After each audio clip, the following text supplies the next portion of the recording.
সুপ্রিয় শিক্ষার্থী বন্ধুরা, আজ আমরা ফ্যাসেসের মাধ্যমে প্রিপজিশনে প্র্যাকটিস করব। বন্ধুরা লক্ষ্য করো, প্রথমে আমরা ফ্যাসেসটা একবার পড়ে নিই। আ pious man is absorbed meditation. He has firm faith in the Almighty. He abides the rules of religion. He clings his faith. He knows that man is accountable to the Almighty, his action. So he leads his life according to he is not angry anybody. বন্ধুরা এখানে প্রথম বাক্যটির দিকে লক্ষ্য করে, এখানে আছে আ পাইস ম্যান ইজ আবসর্ভড মেডিটেশন। বন্ধুরা এরং শূন্যস্থানের পূর্বে আছে কি লক্ষ্য করো, এখানে আছে আবসর্ভড আর পরে আছে মেডিটেশন। বন্ধুরা এই এনং শূন্যস্থানে আমরা কোন প্রেপোজিশন বসাবো তার জন্য আমরা এখানে দুইভাবে লক্ষ্য করতে পারি। একটি হলো আবসর্ভড, এই আবসর্ভড শব্দটির পরে সাধারণত ইন বসে, আমরা এভাবে এখানে প্রিপোজিশন ইন বসাতে পারি এরং সংস্থানে। আবার আবসর্ভ শব্দটির অর্থের দিকে তাকিয়ে আমরা কিন্তু এখানে প্রিপোজিশন ইন বসাতে পারি। কীভাবে লক্ষ্য করো, এখানে আছে আবসর্ভ আর আবসর্ভ অর্থ কি নিমগ্ন। তো আমরা অর্থটির দিকে টেকনিক খাটাতে পারি। মানুষ সাধারণত নিমগ্ন থাকে কোনো কিছুর মধ্যে। কি বলেছি, কোনো কিছুর মধ্যেই সাধারণত মানুষ কি নিমগ্ন থাকে।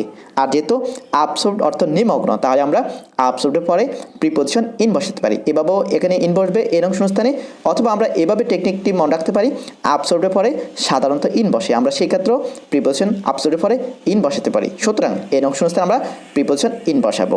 এরপরে লক্ষ্য করো, he has firm faith in the almighty, he abides the rules of religion. বন্ধুরা বিনং শূন্যস্থানের পূর্বে লক্ষ্য কি আছে, আবাইডস, কি আছে আবাইডস আর পরে আছে দ্য রুলস অফ রিলিজন। বন্ধুরা মনে রাখবে অ্যাবাইড বা আবাইড সঠিক উচ্চারণ আবাইড, আবাইডের পরে কি বসে, বাই বসে। আবাইডের পরে সবসময় কি বসে, সাধারণত বাই বসে প্রিপোজিশন। তাহলে আবাইডস বাই, আবাইডস বাই অর্থ কি মেনে চলা।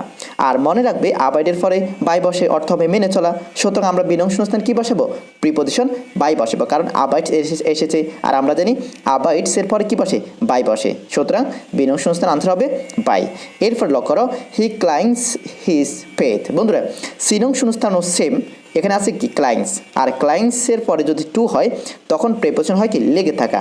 আর সাধারণত ক্লাইংসের পরে প্রিপোজিশন টু বসে, তাহলে আমরা এই সিনং শূন্যস্থানে কি বসাবো, টু বসাবো, কারণ ক্লাইংস এসেছে আর ক্লাইংসের পরে টু থাকবে, সাধারণত টু বসে আর ক্লাইংসে টু একসাথে অর্থ হয় লেগে থাকা। সুতরাং আমরা সিনং আনসারে কি বসাবো, প্রিপোজিশন টু বসাবো।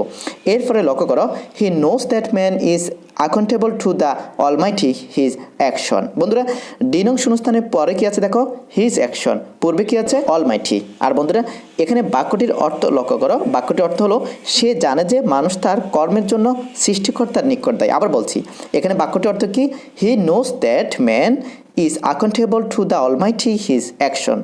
এই পুরো বাক্যটির অর্থ হলো সে জানে যে মানুষ তার কর্মের জন্য সৃষ্টিকর্তার নিকট দায়ী। দেখো এখানে জন্য এসেছে, কর্মের জন্য, তার কর্মের জন্য, অর্থাৎ হিজ অ্যাকশন। আবার লক্ষ্য করো ডিনং সংস্থার পরে কি আছে, হিজ অ্যাকশন, তার কর্মের জন্য, তার কর্মের।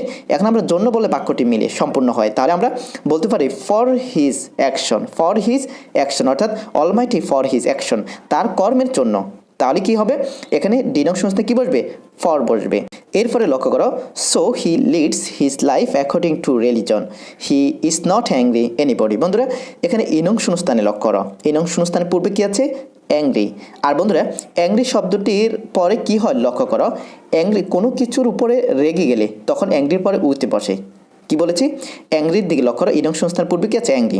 আর অ্যাংরির পরে কোন প্রিপোজিশন বসবে, উইথ বসবে না অ্যাট বসবে না অ্যাবাউট বসবে নাকি ফর বসবে, তার জন্য এখানে কনফিউজটা পড়ে যেতে হয়। আবার বলছি অ্যাংরির পরে কিন্তু অনেকগুলো প্রিপোজিশন বসতে পারে, অর্থাৎ অ্যাংরির পরে অনেক সময় উইথ বসে, অনেক সময় অ্যাট বসে, আবার অ্যাবাউটও বসে, আবার অনেক সময় অ্যাংরির পরে ফরও বসে। তো বন্ধুরা এই অ্যাংরির পরে এখানে ইনং সংস্থানে আমরা কি বসাবো, তার জন্য আমাদেরকে অ্যাংরি শব্দটির অ্যাংরি শব্দটি এখানে বাক্যের সাথে কোন অর্থ উঠতেছে আমাদের অর্থর দিকে লক্ষ্য রাখতে হবে। দেখো এখানে অ্যাংরি পরে আমরা উইথ বসাবো, কারণ কোনো ব্যক্তির উপর রেগে গেলে তখন অ্যাংরি পরে উইথ বসে। আর যদি কোনো বিষয়ের উপর রেগে গেলে তখন কিন্তু অ্যাংরি পরে অ্যাট বা অ্যাবাউট বসে। আবার কোনো কিছুর জন্য রেগে গেলে তখন কিন্তু ফর বসে, অর্থাৎ কোনো কিছুর জন্য রেগে গেলে তখন কিন্তু ফর বসবে, অ্যাংরি ফর। আর কোনো বিষয়ের উপর রেগে গেলে তখন বসবে অ্যাংরি অ্যাট অথবা অ্যাংরি অ্যাবাউট।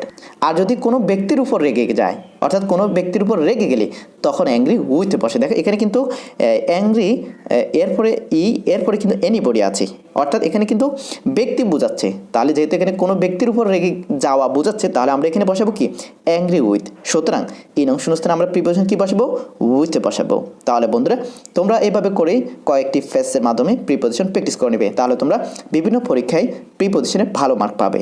আর হ্যাঁ, এই ভিডিওটি তোমার কাছে ভালো লেগে থাকলে চ্যানেলটি সাবস্ক্রাইব করে রাখবে, সাথে বেল বাটনটি ক্লিক করে দিবে পরবর্তী ভিডিওটির নোটিফিকেশন পাওয়ার জন্য। সে পর্যন্ত ভালো থাকবে, সুস্থ থাকবে। ধন্যবাদ। আল্লাহ হাফেজ।